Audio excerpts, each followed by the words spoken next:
This is Alpa along with Jyoti Devjani from Keola Wellness, and today we are here to talk about the significance of touch for babies. Most of us give very little thought to the sense of touch and how it affects us compared to the other senses, which are hearing, sight, smell, and taste. But the many benefits of touch, especially for infants, are worth noting. Touch is actually known as a wonder drug because of the many physiological effects it has on humans. Let us understand a little more about touch today from Jyoti, who is internationally certified massage therapist, infant massage instructor, pediatric massage therapist, developmental baby massage teacher, prenatal massage therapist, and an aromatherapist. She is a wellness practitioner, trainer, and consultant with over 25 years of experience in spa and healthcare industry. So, Jyoti, let's begin by understanding what makes touch a necessity for babies. Alba, absolutely. Like you said, so many of us, probably overlook touch as something that can affect us. Yet, skin is the largest organ and provides a lot of sensory input to all of us, let alone babies. But in fact, for babies, it is the main form of communication. It is, tactile stimulation. The way we touch our babies is the main way we can communicate with our babies, and our touch can communicate to them a sense of security, a sense of comfort, and a feeling of being loved. So, Right. besides this, several reflexes which are present in a newborn are kick-started by touch. A lot of bodily functions are regulated. Example, temperature, heartbeat of a baby are regulated when they are in physical contact and touch with a mom or dad. Mhm. Many body functions are stimulated. Example, immunity, circulatory, digestive.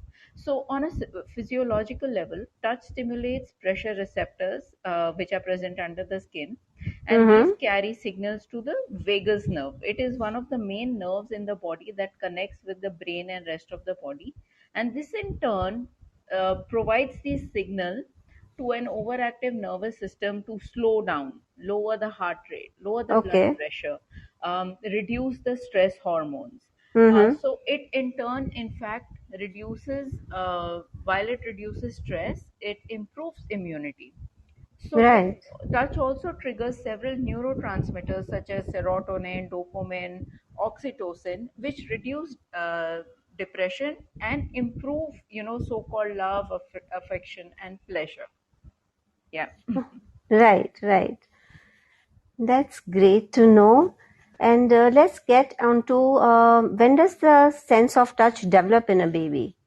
But the development starts in utero at around 8 weeks. Initially Hmm. it begins with the sensory receptors developing in the face, mostly on the lips and around the nose.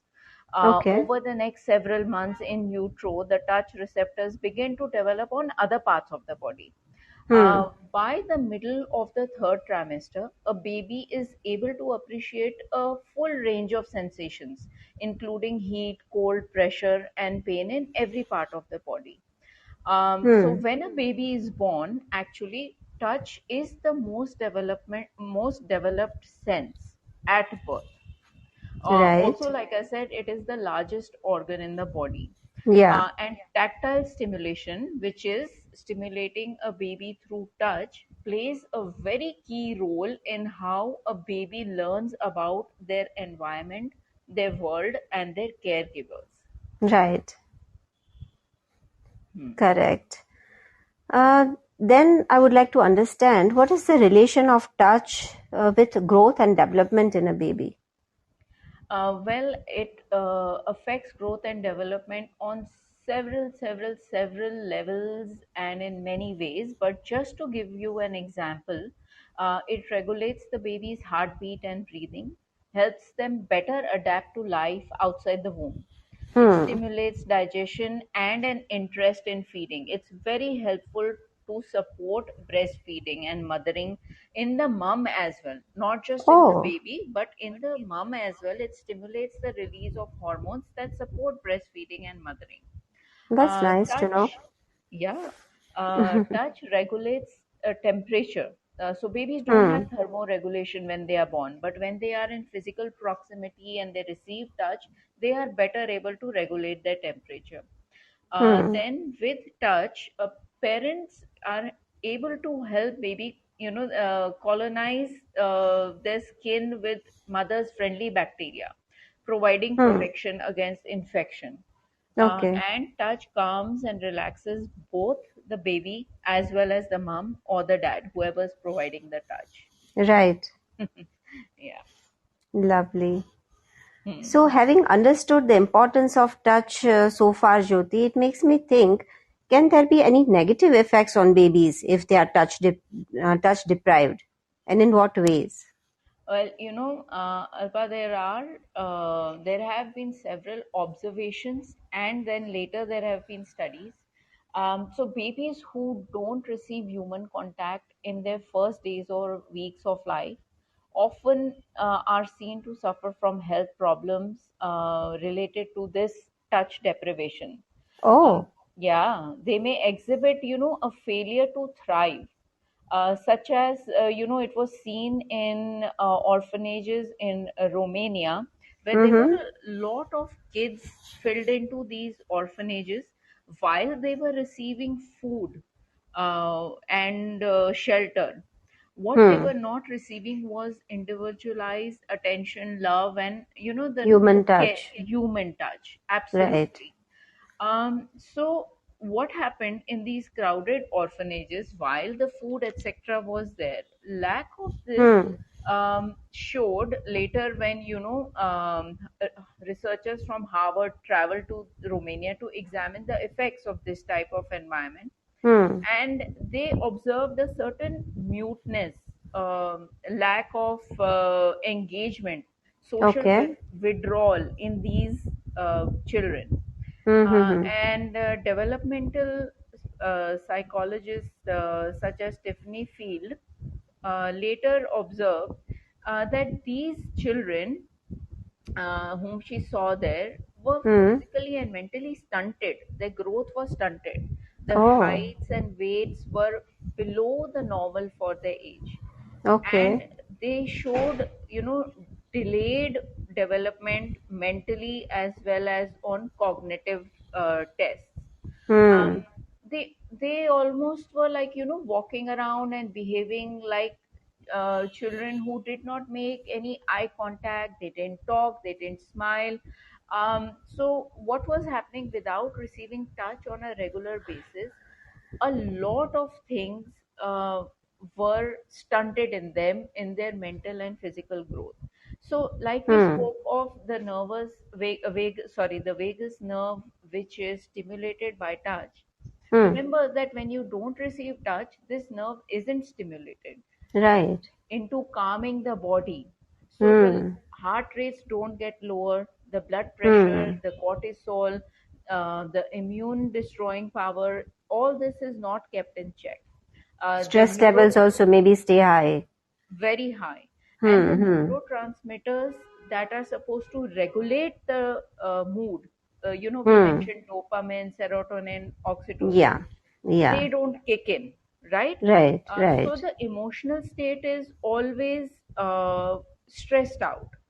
Hmm. So Hmm. it can, if touch is kept away, then, in case of normal people also, it Hmm. can lead to stress. But in case of heightened trauma, example these orphanages, it can literally make children ill. And imagine now if all this stress accumulates in the body over time and it doesn't get released. So Hmm. definitely it plays a part on our growth and development. Growth and development. Truly. Truly. So, thinking on a larger scale here, Jyoti, would you say that our society today, the society we are living in today, is it a touch deprived society? Well, yes, in a nutshell, yes, Alpa. Here, though, I Mm-hmm. will add something that it goes without saying that not all forms of touch are beneficial. Right. Touch can be invasive, it can be violent, and of course, Yeah. all that bad touch Yes. is there, and because of that, there's a lot of taboo around touch. Right. to the extent that we totally avoid it because we don't know how to explain to our children between good touch and bad touch.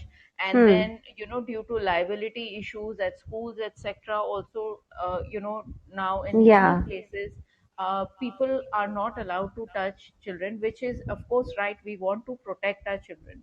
Yeah.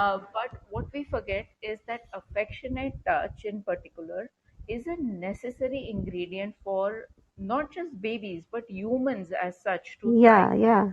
Correct. And when we go without touch over an extended period of time, our physical, mental, emotional, the consequences can be severe and long Hmm. lasting. Hmm. So today we have nuclear families, and there's a lack of so-called loving, supporting village, which is needed to help raise our children. And when Hmm. parents are at work and Hmm. our babies are not getting that enough of that nurturing hugs and cuddles and Yeah. touch to help regulate them or help Yes. kickstart their development and growth. Hmm. um, you Hmm. know so yes, Yeah. that is an issue. Our societies are becoming touch deprived. Yeah. And but there is one more thing that I will say here. Moms, when left alone to provide for their babies and take care of their babies single handedly, it leads to something called them getting touched out, which means too much of touch, whether because they are holding their Hmm. babies all the time, they're Yeah. breastfeeding them perhaps. So it Hmm. becomes overstimulation for them, so they do need a For the break. mothers, you mean? Yes, yes. Okay. So Yeah. they do need to practice self care. They Hmm. do need a support system, whereas maybe a loving a partner or a loving grandparent, a sibling, aunt, uncle can help to step in and help hold the baby, cuddle the baby, and Hmm. take care of providing that nurturing to the Right. baby. you know Right. and Right. when you talk about society, Alpa, you mentioned that, and I'd like to Yeah. mention here on that point that in fact, touch per se promotes trust, cooperation, motivation, happiness, all the positive Hmm. qualities that I think families, workplaces, communities today can benefit from. In fact, the world Yeah. right now needs those positive qualities. Yes. I agree. Hmm. Then let's think about and let's talk about what are the different ways to provide touch to babies. Yeah. So, most of the expecting parents must have heard about the golden hour, which is skin to skin, and Yeah. then Right. how the baby, the different stages of that, and how it promotes, several functions in the baby's body to regulate and breastfeeding, the latch, etc. Hmm. So, what perhaps is not as commonly known is that skin to skin does not need to be limited to that first hour after birth. Yeah. Babies need that skin to skin or physical proximity with their parents. If mom can provide it, as much as possible, wonderful. If not, dad or the loving partner or the grandparents, whoever, can Hmm. continue to provide skin to skin when possible, or when Hmm. possible, then just holding the baby close. So Yeah. cuddling, holding, hugs, rocking, all of them in a way Hmm. provide baby with touch. Breastfeeding, of course, when the mom is feeding the baby, holding a baby close is another way when the baby is feeling the mother all over. Baby wearing is a great way for touch, providing touch, and of course, infant massage. If we can incorporate nurturing touch and adapt Right.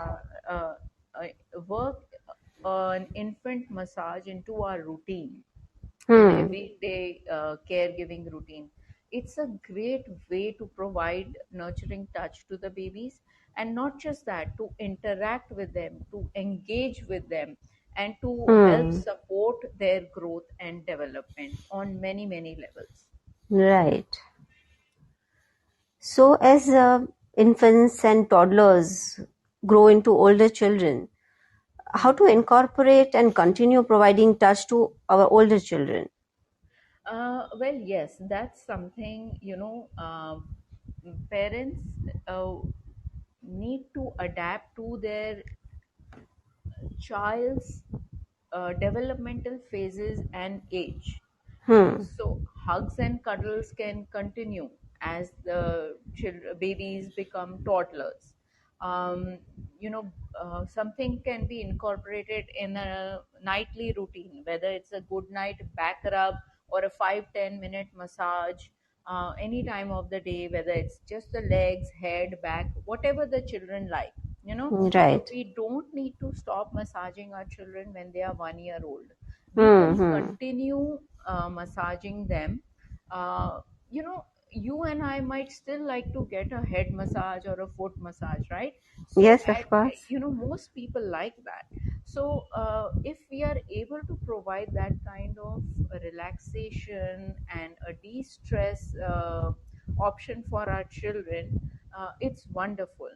And we have to just make it respectful and age appropriate.